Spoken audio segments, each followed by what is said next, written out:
তাহলে কি রোনালদো ইসলাম গ্রহণে আগ্রহী? পর্তুগাল ফুটবল দলের অধিনায়ক ক্রিস্টিয়ানো রোনালদো সৌদি আরবের ফুটবল ক্লাব আল নাসেরের হয়ে খেলার পর থেকেই তাকে নিয়ে বেশ কিছু গুজব শোনা যাচ্ছে। এর মধ্যে অন্যতম তার ইসলাম ধর্ম গ্রহণের বিষয়টি। তবে এই গুজব নিয়ে দুআশা তৈরি করেছেন আল নাসেরের সাবেক গোলকিপার ওয়ালিদ আবদুল্লাহর একটি বক্তব্যকে কেন্দ্র করে। আরব টিভিতে একটি ইন্টারভিউয়ে কথা বলতে গিয়ে আবদুল্লাহ দীর্ঘদিন ধরে চলা গুজব সম্পর্কে নিশ্চিত করেছেন রোনালদো ইসলাম ধর্ম গ্রহণ করতে আগ্রহী এবং তিনি ইসলাম ধর্মের রীতিনীতি ও সৌদি আরবের সংস্কৃতির প্রতি সম্মান প্রদর্শন করছেন। খবর শামা টিভির।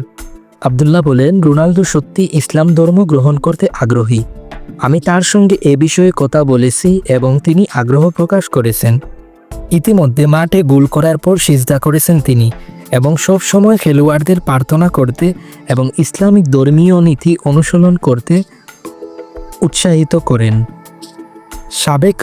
সাবেক সৌদি আন্তর্জাতিক ফুটবলার আরও জানিয়েছেন, এই তারকা রোনালদো ফুটবলার অনুশীলনের সময় যখন আজান শোনা যায় তখন কোচের কাছে অনুরোধ করেন যে সেশনটি সাময়িকভাবে থামিয়ে যেন সতীর্থরা প্রার্থনা করতে পারেন। আবদুল্লাহ জানান, প্রথম দিকে আমি রোনালদোকে কাছাকাছি ছিলাম কারণ তিনি দেশের সংস্কৃতি, ক্লাব বা অন্যান্য বিষয় সম্পর্কে পরিচিতি ছিলেন না। তিনি আগ্রহী ছিলেন এবং প্রায়ই আমাকে কিছু বিষয়ে প্রশ্ন করতেন।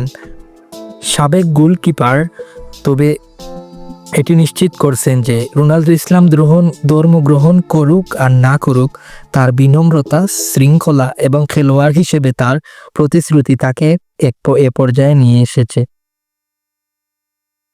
যদি ভিডিওটি ভালো লাগে তাহলে চ্যানেলটি সাবস্ক্রাইব করার অনুরোধ রইল।